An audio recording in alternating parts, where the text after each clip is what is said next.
Hello friends, आपका स्वागत है हमारे चैनल पर। मेरा नाम है ध्रुव और आप लोग देख रहे हैं द लर्नर्स कम्युनिटी। आज की वीडियो में हम बात करेंगे फर्स्ट सेमेस्टर में इंग्लिश का एक सब्जेक्ट आता है जिसका नाम है इंट्रोडक्शन टू लिटरेरी स्टडीज। आज की वीडियो में हम इस सब्जेक्ट के जो सिलेबस है उसको देखेंगे कि आपका सिलेबस में आपको क्या क्या पढ़ना है। उसके बाद देखेंगे हम लोग प्रीवियस ईयर का क्वेश्चन पेपर, और मैं आपको एग्जाम से रिलेटेड हर एक डाउट जो होता है कि भाई क्वेश्चन पेपर किस टाइप का आएगा, क्वेश्चन के टाइप जो अलग अलग होते हैं उसमें कौन कौन से क्वेश्चन आ सकते हैं, और आपके जो क्वेश्चन की मार्किंग है वो सब हम इस वीडियो में कवर अप करेंगे। और इंपॉर्टेंट वीडियो इसलिए होने वाली है क्योंकि हम प्रीवियस ईयर का क्वेश्चन पेपर करेंगे जिसका रिपीट होने के चांसेस बहुत ज़्यादा होते हैं।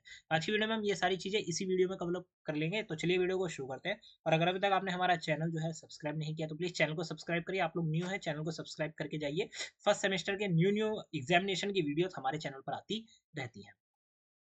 बात करते हैं हम इस सब्जेक्ट के आपके जो सिलेबस है उसके बारे में। तो आप यहाँ पे देखते हैं कोर्स कंटेंट में आपको देखने को मिलेगा यूनिट नंबर 1 जो है वो रीडिंग द नॉवल है।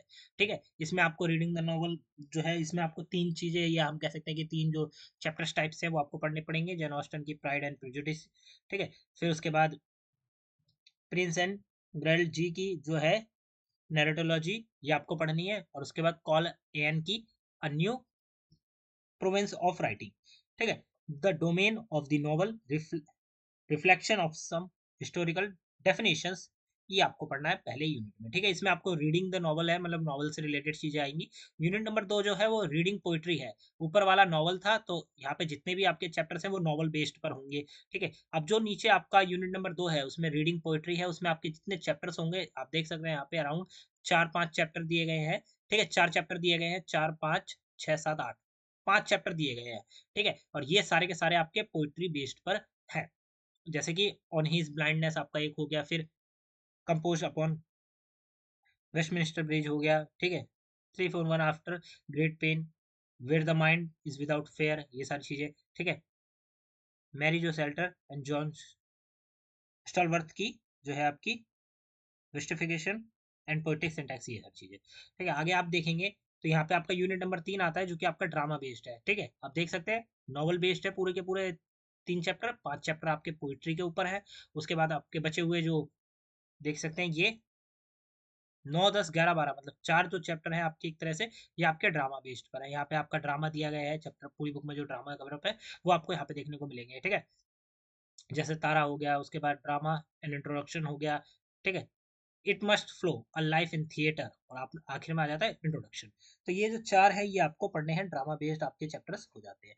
ठीक है, तो यहाँ पे आपका ये जो सिलेबस है खत्म होता है। जितने भी मैंने आपको बताए हैं टोटल नंबर ऑफ, आप देख सकते हैं कि 12 जो है आपके छोटे छोटे चैप्टर्स हैं, उसमें आपको चीजें पढ़नी है, समझनी है। ठीक है, तो ये आपके 12 है, इसमें से आपका एग्जाम में पूछा जाएगा। अब हम चलें अगर आप हमारे क्वेश्चन पेपर की तरफ, तो ये आपका प्रीवियस ईयर का क्वेश्चन पेपर आप देख सकते हैं। प्रीवियस ईयर का, या आप कह सकते हैं कि प्रीवियस एग्जाम का एक क्वेश्चन पेपर है। ये आपका यूनिक पेपर कोड है, इंट्रोडक्शन टू लिटरेरी स्टडीज आपके सब्जेक्ट का नाम है, BA programme English first semester. ठीक है, बात करें क्वेश्चन पेपर की तो 3 घंटे का आपको टोटल टाइम दिया जाएगा। 90 नंबर का जो है आपका क्वेश्चन पेपर आपको देखने को मिलेगा। इस क्वेश्चन पेपर में 2 पार्ट है।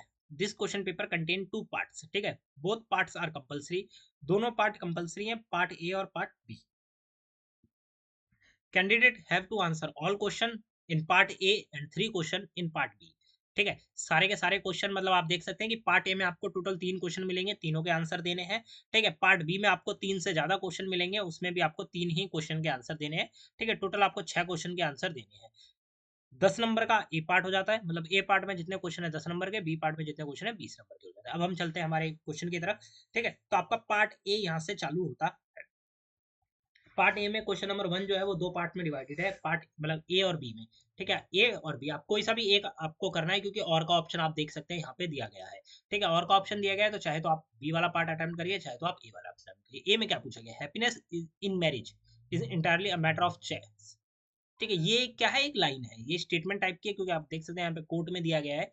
तो ये जो है इस चीज को आपको सबसे पहले तो करना है identify, identify the speaker and context, मतलब ये जो लिखा है ये किस आदमी ने या किस स्पीकर ने बताया है वो, और इसका कॉन्टेक्स्ट क्या है, मतलब इसका मतलब क्या है। बी में आपको बताना है how does this statement reflect the speakers view on marriage. अब ये जो स्टेटमेंट है ऊपर जो आपने पढ़ी, is happiness in marriage is entirely a matter of choice, ये जो है इसमें स्पीकर जो ये बोल रहा है व्यक्ति, ठीक है, वो उसकी स्टेटमेंट है, तो उसका क्या पॉइंट ऑफ व्यू निकलता है इस मैरिज को मतलब मैरिज को लेकर, ये आपको यहाँ पे बताना है कि भाई उसका क्या मतलब है। और तीसरे सी में आपसे पूछा गया है contrast the statement with Elizabeth Bennet's perspective on marriage. Elizabeth Bennet's की जो पर्सपेक्टिव है मैरिज के ऊपर, मतलब शादी के ऊपर, उस स्टेटमेंट को आपको यहाँ पे बताना है, मतलब उसके रिगार्डिंग ये चीजें बतानी है। तो ये हो जाता है क्वेश्चन नंबर 1 का ए वाला पार्ट। बी वाला पार्ट आप देखेंगे तो comment on the opening sentence of pride and prejudice. Pride and prejudice जो कि आपका चैप्टर है आपकी किताब में, ठीक है, उसकी जो ओपनिंग सेंटेंस है उसके बारे में आपको कमेंट करना है, उसके बारे में आपको यहाँ पे बताना है। सीधा सीधा 10 नंबर का आपका ये हो जाता है, ठीक है। बी वाला पार्ट जो है पूरा एक 10 नंबर का है, और ये वाला पार्ट अगर आप देखेंगे तो 4 और 2 नंबर में आपके क्वेश्चन के अकॉर्डिंग डिवाइड किया गया है उसे। आगे बढ़ते हैं क्वेश्चन नंबर 2 की तरफ। क्वेश्चन नंबर 2 आता है जिसमें ए में आपको यहाँ से जो चीजें हैं वो बता दी गई हैं, लाइनें, ठीक है। उसके बाद आपको क्या करना है, आइडेंटिफाई करना है कि किस पोइट ने और कौन सी पोयम है ये, और किस पोइट ने वो लिखा है, ठीक है। दूसरे में आपको बी वाले पार्ट में अटेम्प्ट करना है कि comment on the use of literary device in a given lines. ये जो ऊपर लाइनें हैं 4 लाइनें हैं, ठीक है, उसमें लिटरेरी डिवाइस का जो गिवन है वो आपको यहाँ पे बताना है। सी में आपसे पूछा गया what is emotional state of the speaker in the given line, ठीक है। इमोशनल स्टेट क्या है, स्पीकर जो बोल रहा है या बता रहा है, ठीक है, उसकी इमोशनल स्टेट क्या है इन लाइनों में, ये आपको यहाँ पे एक्सप्लेन करनी है, ठीक है। ये हो जाता है आपका क्वेश्चन नंबर जो 2 है उसका ए वाला पार्ट। और वाले ऑप्शन के साथ आपको बी वाला पार्ट देखने को मिलता है। Write short note on poetic licence. Poetic licence के ऊपर आपको जो है शॉर्ट नोट लिखना है, आपका 10 नंबर का ये क्वेश्चन हो जाता है बी वाला पार्ट, ठीक है। अब आपके आ जाते हैं क्वेश्चन नंबर 3 की तरफ। हम लोग क्वेश्चन नंबर 3 में आपको ए में देखने को मिलता है, यहाँ पे आपको जो पैराग्राफ है छोटा सा 3 लाइनों का वो दे दिया गया है। उसके बाद यहाँ पे आपसे क्वेश्चन पूछे गए उससे related. Identify the speaker, speaker को आइडेंटिफाई करना है कि स्पीकर यहाँ पे कौन है, ठीक है। आइडेंटिफाई द कॉन्टेक्स्ट, ये जो लाइनें दी गई है इसको आपको समझाना है, इसका कॉन्टेक्स्ट निकालना है कि ये लाइनें क्या बता रही है, क्योंकि ये लाइनें कहीं से भी उठा ली गई, ठीक है, और आपको दे दी गई आपकी किताब में से, तो आपको पता होना चाहिए कि आपकी किताब में किन किन चैप्टर में कौन कौन सी चीजें हो रही है, क्या हो रही है, तभी आप लोग इन लाइनों के बारे में बता पाएंगे। और सी में आपसे पूछा गया comment on the thematic significance of the lines, ठीक है। यहाँ पे आपको जो लाइन्स है इनकी थीमेटिक जो सिग्निफिकेंस है, महत्व है, वो आपको यहाँ पे बताना है। तो ये हो जाता है आपका क्वेश्चन नंबर 3 का ए वाला पार्ट। बी वाला पार्ट आप देखेंगे write short note on a Roopa. Roopa के ऊपर आपको एक शॉर्ट नोट लिखना है, 10 नंबर का आपका ये क्वेश्चन हो जाता है बी वाला पार्ट का, ठीक है। तो ये यहाँ पे आपका जो है कंप्लीट क्वेश्चन पेपर में ए वाला पार्ट हम कह सकते हैं कि यहाँ पे लगभग आपका खत्म हो चुका है। अब हम बी वाले पार्ट की तरफ आ जाते हैं जहाँ पे हर एक क्वेश्चन आपका 20 नंबर कंटेन करता है। बी वाले पार्ट में आप क्वेश्चन नंबर 4 देखेंगे जिसमें ए में क्या पूछा गया, how do women character in Pride and Prejudice challenge और conform to the expectation placed on a woman in the 19th century. ये आपको यहाँ पे बताना है कि भाई जो कैरेक्टर है वुमेन का कैरेक्टर प्राइड एंड प्रेजुडिस में, भाई वो किस प्रकार से चैलेंज करता है, कंफर्म करता है, ठीक है। एक्सपेक्टेशन प्लेस्ड, जो कि वुमेन्स के ऊपर एक्सपेक्टेशंस प्लेस्ड की जाती हैं, ठीक है, इन 19th सेंचुरी 19वीं शताब्दी में जब वुमेन्स के ऊपर जो एक्सपेक्टेशंस है काफी ज्यादा प्लेस्ड करी जाती है, तो वो सारी चीज आपको यहाँ पे बतानी है। 4 के और वाले में अगर आप देखेंगे बी वाले पार्ट में, तो कमेंट ऑन ए के calls definition of a novel form and discuss the implications sorry implementations in Pride and prejudice, ये आपको यहाँ पे बताना है, ठीक है। फिर आपका क्वेश्चन नंबर 5 आता है। ये में आपसे पूछा गया comment on the poet's changing reaction on his blindness in sonnet.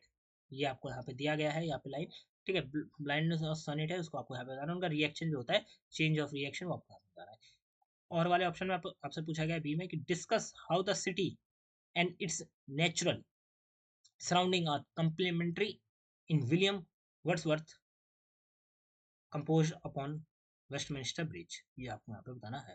Question number 6 आता है। ये में आपसे पूछा गया trace the evaluation of drama from the ancient Greek tradition. आपको यहाँ पे क्या करना है, ट्रेस करना है कि भाई ड्रामा का इवैल्यूएशन किस प्रकार से हुआ था, कहाँ से, ठीक है, कि फ्रॉम एंशिएंट ग्रीक ट्रेडिशन, जो एंशिएंट मतलब पुराना ग्रीक ट्रेडिशन था उसमें जो ड्रामा था, ड्रामा का इवैल्यूएशन किस प्रकार से हुआ, मतलब उसका आपके विकास किस प्रकार से हुआ, वो आपको यहाँ पे बताना है। और वाले ऑप्शन में आप देखेंगे बी में आपसे पूछा गया comment on the portrayal of family in Mahesh Dattani's Tara. ये आपको यहाँ पे बताना है। 7 वाले आप क्वेश्चन नंबर 7 में ए में आपसे पूछा गया है work of literature serve as efficient and effective instrument of social commentary. ये क्या है, ये एक स्टेटमेंट है, यहाँ से लेकर यहाँ तक ये स्टेटमेंट है। आपको ऐसी स्टेटमेंट देखने को मिलेंगी, ठीक है, जिनको आपको पढ़ के समझना है कि स्टेटमेंट में क्या मतलब निकल रहा है, जो जिस व्यक्ति ने ये स्टेटमेंट लिखी है उसका क्या अर्थ था, उसके क्या जी मन में थी, ये सारी चीज आपको यहाँ पे बतानी है। डू यू अग्री, क्या आप इस स्टेटमेंट से अग्री करते हैं? Justify your answer with the help of one or more context from your syllabus. अब आपने क्या करा, ये जो है लाइन समझ ली, अब आप इस लाइन को क्या करेंगे, एक्सप्लेन करेंगे। सबसे पहले आप अग्री हैं या नहीं है ये बताएंगे, फिर आप जस्टिफाई भी करेंगे अपने आंसर को। आप अपनी किताब में से कोई चैप्टर जो है उसमें लिखी गई लाइनों को उठाकर आपको यहाँ पे प्रस्तुत करनी होंगी, ठीक है, ये हो जाता है।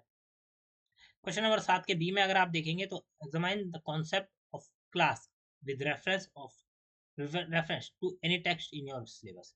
ठीक है, अब आपको क्या करना है, कॉन्सेप्ट ऑफ क्लास, जो क्लास का कॉन्सेप्ट है, ठीक है, उस चीज को आपको क्या करना है, एक्सप्लेन करना है, बताना है डिटेल में। किसका, आपको अपनी किताब में से रेफरेंस लेना है किसी टॉपिक, मतलब आप कह सकते हैं कि सिलेबस में जो आपके टेक्स्ट दिया गया है, चीजें बताई गई हैं, वहां से आपको कुछ उठाना है और अपने आंसर को क्या करना है, एक्सप्लेन करना है। किस टॉपिक के बारे में, क्लास टॉपिक के बारे में, क्लास जो है, ठीक, कॉन्सेप्ट ऑफ क्लास जो है। तो यहाँ पे आपके टोटल 7 क्वेश्चन है, 7 में से आपको 6 क्वेश्चन करने, 3 क्वेश्चन आपके पहले वाले पार्ट में कंपलसरी है, और 4 में से 3 क्वेश्चन जो है वो आपको बी वाले पार्ट में करने होंगे, ठीक है। तो यहाँ पे जितने भी क्वेश्चन मैंने आपको बताए हैं, हर एक क्वेश्चन इंपॉर्टेंट है। हर एक राइटर ने जो भी चीजें यहाँ पे आपको बताई हैं कि भाई ये क्वेश्चन राइटर से बेस्ड है, तो वो सारी चीजें आपको यहाँ पे कवर अप करनी है। अगर आपको कोई भी डाउट है, क्वेश्चन समझ में नहीं आ रहा, तो प्लीज कमेंट करिएगा, हम लोग आपको कमेंट में ही क्वेश्चन जो है एक्सप्लेन कर देंगे। साथ के साथ आप लोग हमारे साथ जुड़ सकते हैं टेलीग्राम इंस्टाग्राम पर, लिंक आपको डिस्क्रिप्शन बॉक्स में मिल जाएगी। और उसके साथ साथ आप लोग फर्स्ट सेमेस्टर के जो कई सब्जेक्ट्स के नोट्स हैं, डिस्क्रिप्शन बॉक्स में दी गई लिंक से आप लोग चेकआउट कर सकते हैं। इंपॉर्टेंट नोट्स आपके लिए अवेलेबल करा दिए गए हैं। तो मिलते हैं अगली वीडियो में। Thanks for visiting on my channel guys.